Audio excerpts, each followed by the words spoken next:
got a lot of dome coming off my head playing in this room. Excuse me. I just ate um, had dinner, watched a little Metallica. Last night I watched Murder in the Front Row. It's a documentary on YouTube right now. It's about the heavy metal scene in San Francisco in the early 80s. Bands like Exodus. Oh, yeah, this bands like, you know, Exodus, uh, Metallica, of course, Megadeth. It was from the Bay, technically from Los Angeles, but moved up to the Bay Area. Hard rock was the music of the 1980s, pretty much. A little dance, new wave, a little this, a little that. Okay, so hard rock, the glam metal. You got Motley Crue, you got Rat, Nuts Enough, hair bands, Poison, stuff like that. Cool stuff. I love. As long as if it's metal, it's awesome. No shame on any metal.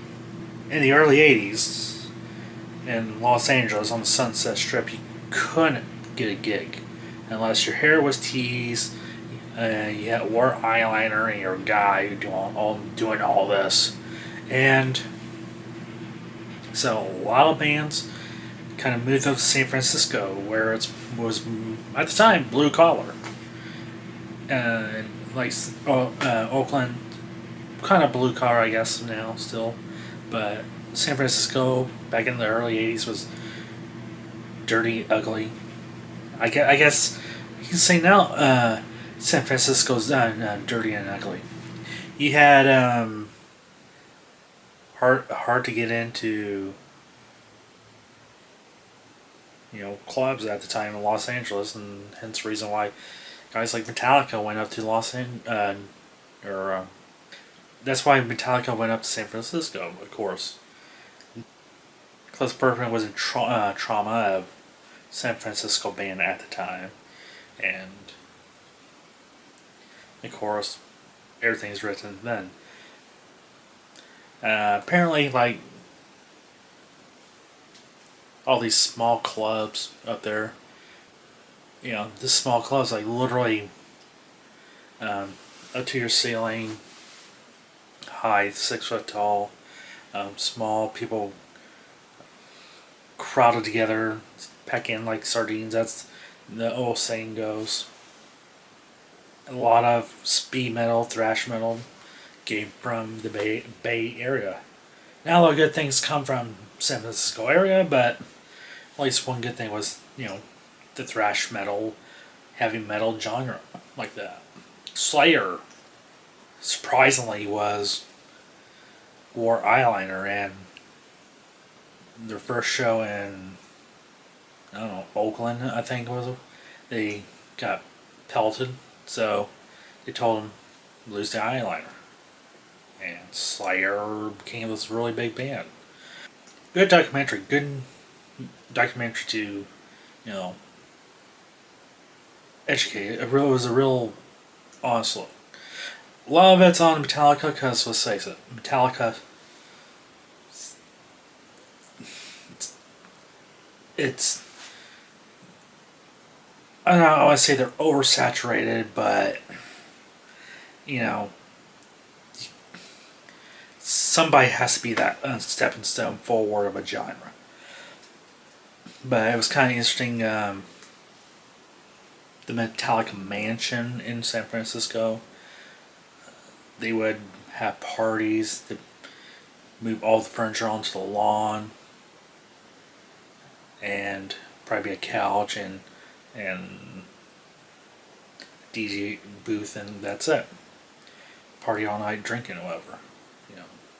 In a way, it's kind of a half Metallica biography movie, half thrash metal in the areas, but like I said, you can't have one with the other. So, yeah. One thing kind of cool about Metallica is the kind of cool stage presence they had. Oh, stage presence, stage setup, however you want to say it. Master puppets, they had crosses because there's crosses on the album. It's like a little graveyard. The Injustice for All Damon Incorporated tour was kind of cool because it had this big Justice in the background and there's like steps to courthouse. The whole album's about corruption in the courts, whatever. And at the end of Injustice for All, the statue falls apart, everything falls apart, and it's a really cool sight to see. The self-titled, Black Album, whatever you call it, they went a different way. They had like a little stage pit, but it wasn't in the middle of the arena. That's coming later, but like on their tour with even on and off the tour with Guns N' Roses, they would have like they have the crowd of people, and then like the small VIP area, you know, like in a little pit. We call it Snake Pit, and a little bit more closer, more intimate. That's one cool thing I would really love to experience one day, but probably will never happen. Then during the Loads tour, they went covered the entire stage. Their cunting stunts movie. They did this little cool show where they blew up the stage and had a little fake accident, kind of like the incident in 1992 with James Hetfield. But that's kind of cool. Actually, I saw that the first time at the first Metallica show. I've seen at the Gateway International Speedway in 2000. They were showing that part during Wherever I May Roam set. Then, eventually, for a long time, they just went to one side of the arena, not anything special. You had good idea eventually. You have mic stands here, drummer, and like a little archway. Yeah. Of course, viols on the side. Then, I don't know what they did for the St. Anger tour. Probably something on one side of the arena. In 2008, Death Magnetic came out and they did a movie. It actually is in theaters. It was a half movie, half concert movie. And the only way I really can describe it was the entire stage floor was like a video wall. And at one point they bring up Justice. They didn't do Injustice for All. Do that stunt. Probably something else. But, gosh, what was that movie? Yeah, it'll probably come to me. Or I'll just put it down here.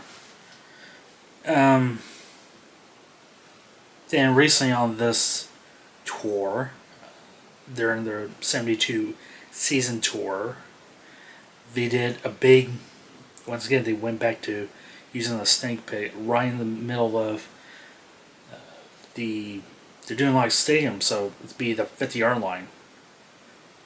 So it'd be everything in the middle. So you're seeing them on all sides. Apparently it's not good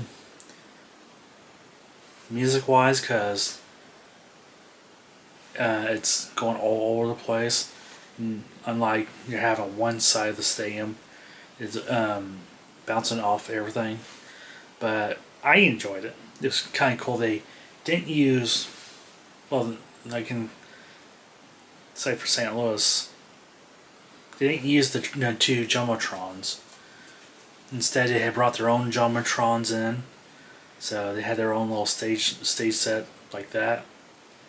I'm pretty sure that took them at least 2 days to set up and break down. I'm pretty sure it's all on YouTube. And it also got me thinking about kind of also cool stage sets. Pink Floyd, when they did The Wall back in 79, 80, when the album came out, they didn't only do it in Long Island and Los Angeles. They literally built a wall in front of the people, because that's the name of the album, is The Wall, The Wall, The Wall. It's Donald Trump's favorite album, that hacky joke. So yeah, it's kind of cool they projected all this stuff, like some cartoon stuff, that would eventually be in the wall of the movie.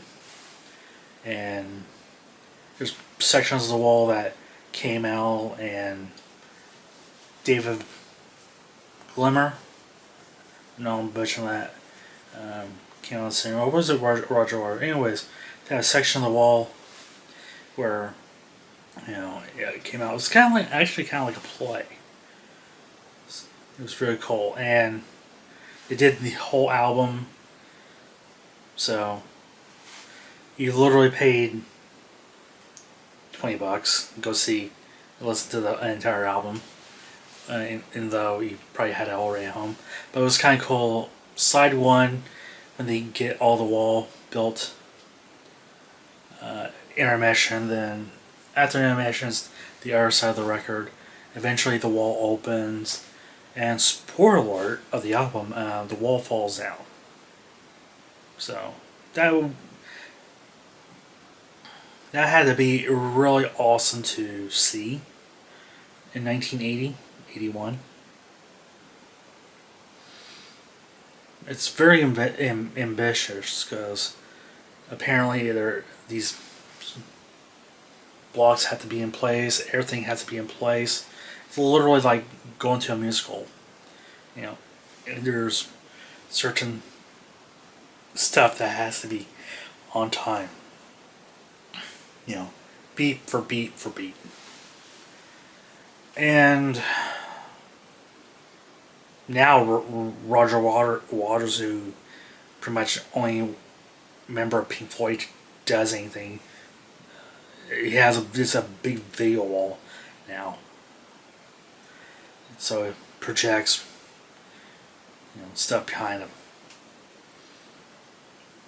I think actually, come to think of that, they did parts of when the Berlin Wall fall. I think they did do something like then show in Berlin in '89. But I don't know. I have to look that back up maybe, or you can Google on your own. And yeah, and kind of also thought, okay, that Pink Floyd had that awesome experience. And Iron Man, I looked at, and Iron Man had some cool stuff, like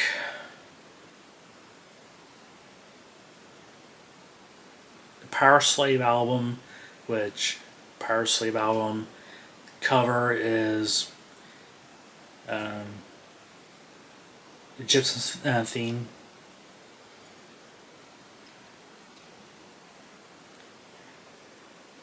And I think now there's doing video also too. That's not just a real cheap. It is kind of a cheap way to do it, but I guess back in the day, you had to thought how this is cost effective to break up and tearing down everything. So there's that. Yeah, that's only kind of what I dug in through. The one time I saw Korn live, they had like a big rectangular, almost sideways monolith, and I remember turning around and saying, flaming letters, Korn, and that's pretty much it. So yeah, I think kind of thing with AC/DC did some ambitious stuff like the Fly on the Wall tour. I think they had one where a rocket came, nose of a rocket came out, something like that. But a lot of this early stuff, it was like just a bunch of Marshall amps stacked in the background. And of course, the one Van Halen video for Unchained, David Lee Roth is jumping off the amps, which that had to be cool to see. The Van Halen Women Children First tour, that had to be really awesome. It actually, Van Halen played here in town. Like one of their first gigs was right maybe 10 minutes away, 3 miles away, near the state fairgrounds. So, yeah. And also, like especially like in the 70s, you had, Kiss had their theatric stuff, and one singer really comes to mind is Alice Cooper. He actually used his music, almost like a Broadway play. One thing I can never understand, I don't know if I want to know how he does it. In a Teenage Frankenstein video, he samples this monster, the Frankenstein monster. The Alice Cooper monster, if you want to call it. And for the life of me, I don't know how he did it, because he assembles this Rubet monster. Almost looks like the monster from Monster Robot. And for the life of me, I've watched that 10 times, section 10 times back in again. I don't know if they had a person who can really squish their body together, because there's no way a person can have there's this basically like a clear stage. There's no way in, no way up, and it's to the side, and also it's had to be someone who's really flexible to squish themselves together in a small area, because there's literally no way I can ever figure that it made this big robot monster walk in this video, or I should say during the stage tour. Of course, he did stuff like brought the guillotine, electric chair, all that awesome stuff. Alice Cooper, it's actually on tour. He's like almost 80 now. He actually was touring with Jimi Hendrix back in what I call the day. But it's the life of me. Do I really want to see Alice Cooper now? Good question. Maybe not. But there's also those of, hey, it's kind of like going to seeing the family opera. I guess you gotta see it this once. See Metallica, Iron Maiden, some cool stuff. I know I'm leaving out some Iron Maiden stuff, but to be honest, it's growing up in late 90s, early 2000s, pretty much pre YouTube internet stuff, it's really hard to be really into old and classic music, let's just say. Because, man, you want to search this out, then when you get older, gosh, I don't have the time. Then it also is, there's no time to watch it too. So I know I'm leaving out a lot of ambitious stuff people did, but those kind of tours, bands really stuck out. But the one cool thing like Ted Nugent does in his show, shoots an arrow into a Marshall amp and it blows up. That's kind of cool. But yeah, I know I'm missing a whole lot of stuff, but honestly, I cannot think of anything else that comes to mind. Genre wise, even band wise, even I. No, forget it. I can always circle back to it. Went to the doctor last month, and says, "Guy, lose some weight. Gonna put you on some, medication." Yeah, it's one thing I had to give up. It's really hard to give up. Is like, yeah, I had to get up sort of at least for a while. It's like, gosh, it's been like a month now. Actually, well, 3 weeks. So I had to get rid of the shit that I had here in the house. But it's like, it's difficult. It's one thing to give up alcohol, because you kind of have to wean off that. I guess you have to do the same thing with soda too. But it's like, I'm kind of sticking with zero stuff, but it's kind of like, it's always the temptation. It's this temptation is there. I was thinking to a couple hours ago before I started recording, I was like, I just need like some kind of with a buzzard, like when you know how you train a dog, you put like an invisible collar on them to not go to outside the perimeter of the fence. I maybe I need like some kind of shock collar or something.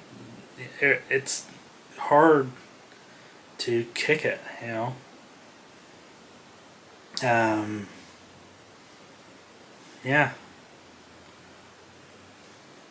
it sucks. I'm not gonna lie, it's really, really hard. It sucks because soda has been one thing I love in my life. There's a lot of things I love in my life that I had to give up. A football team, that woman. Now I had to give up soda. It's very hard. Not gonna lie. Next 2.5 months is gonna be extremely difficult. Yeah, I'm hoping to lose some weight.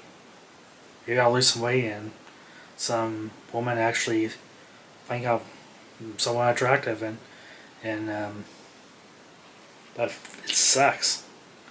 I think giving up cigarettes is I would imagine extremely difficult, but it's also like that first I went 4 days with no soda, and of course I had a headache. I had a headache about day 3, and it sucked. I took Tylenol for it, extra strength, but it's constantly keep on not drinking soda, and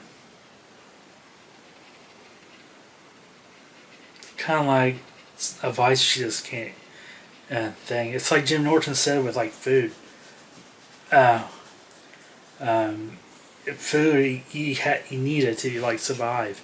You can't quit food. You know, granted, it's soda's not food; it's a sugary drink, but it's such a difficult thing right now. It's been, um, but the only thing really it's keeping me not want to fall on off the wagon fully is I got some zero sugar lemonade.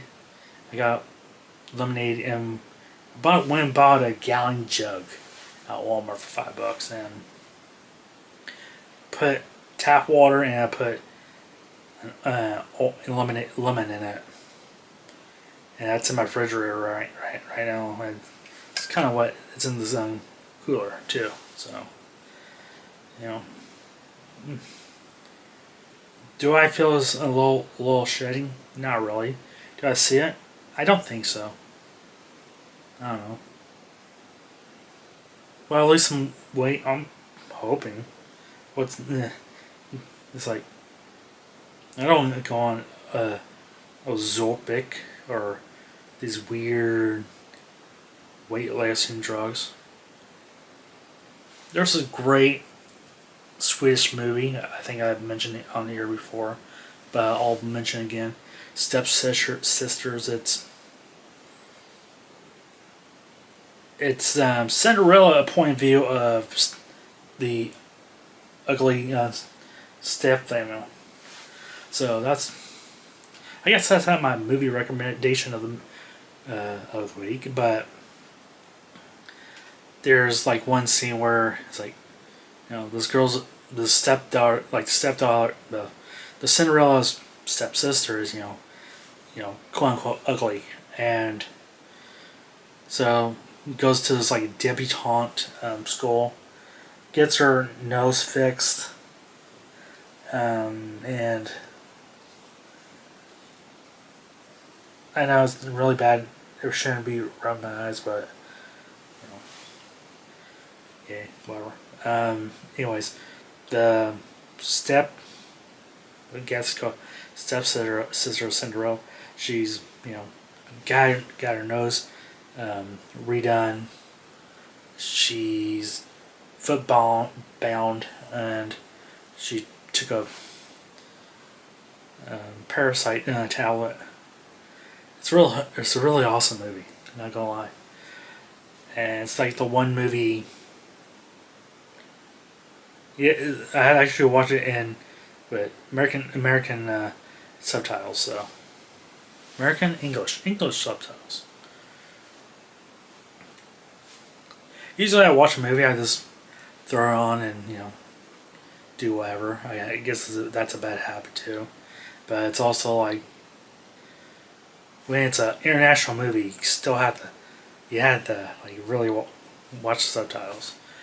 It's like kind of like the same thing when I was watching Predator Badlands last week, and you had to kind of sit down and watch it because there's alienese speaking. But yeah, I don't really trust those weight loss drugs. It's kind of like you never know there's a parasite in it. That's the one Twilight Zone twist, and all those Ozempic commercials. There's gotta be a twist.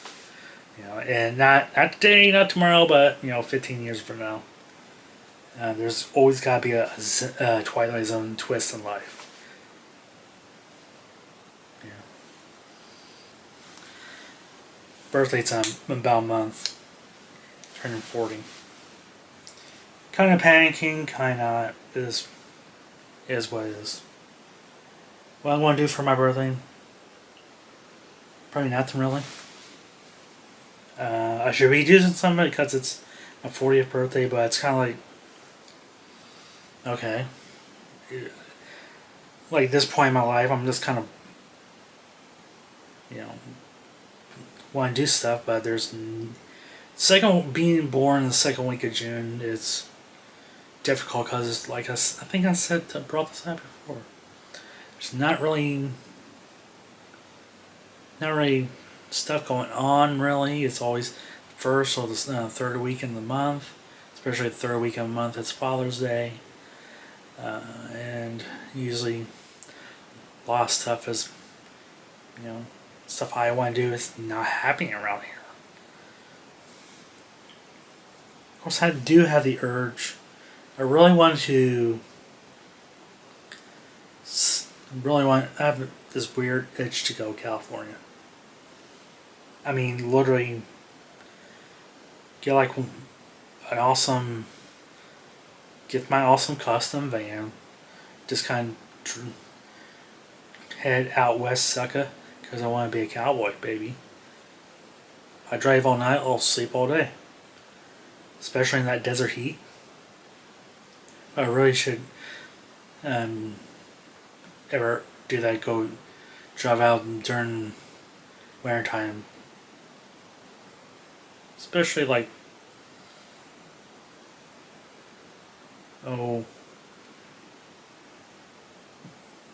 in January, because it won't be so hot. Yeah, it's kind of one thing about Vegas tourism. The best time is go to Vegas is right after Christmas, because that's pretty much nobody has money to spend, and it's not that hot. And it gets like 115 degrees in Las Vegas during July, August. And it's kind of you had to be a special breed of person to really live out in the desert. And it's one thing to live in the southern states. Florida can get cold in January, February. High 30s, middle high 30s. Very comfortable weather. But it's also muggy too. That's a bad thing. Texas is probably nice in the winter time. And you just don't have to worry about the dry heat. I probably assume it's the same thing about in Southern California. But the one thing, I would drive right through New Mexico, right through Arizona. People joke on Texas and Florida, but you ever seen some of the crummy states in the South? Bama, Missouri, not Missouri, love Missouri. It's not even in the South. Mississippi, that's the crappy state. Louisiana, crappy state. New Mexico, horrible crappy state. Like, every time I watch a body cam videos, it's either Florida or somewhere in New Mexico. It's never in between. Usually in between, never in between. It's funny, actually. I found one body cam video, a local area. It's like, hey, I know those towns. I've heard of those towns. It's kind of funny watching the wet weather, especially Ryan Hall, and even body cam videos. You see small towns all around you never heard of. It's like, really, that town? Yeah. It's like another video I watched, like dying Illinois towns, or dead Illinois towns. Like Cairo, I've heard of that. Or Cairo, also heard it pronounced it that way. But they're like, all these smaller towns, yeah, never heard of. Yeah. But apparently one town during the Great Flood in '93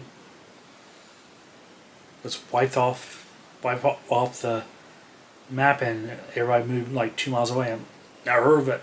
Never heard that story before. And I lived through the flood of '93. Yeah, I remember living near a levee. And we're about you know, when we be next, how to go out, you know. And my hometown of Alton, you know, famously now, down, if you ever go downtown on the river, there's a red mark where the Great Flood in 93, where the river came up over the banks and stopped right there. I think now it actually beaten it in the last couple of years, but yeah, that was a. I remember actually going to my old babysitter. We took one day, went down there, and she had canned water. This is wild, and she lived nowhere near the floodplains area. I was in upper part of Alton, but I guess it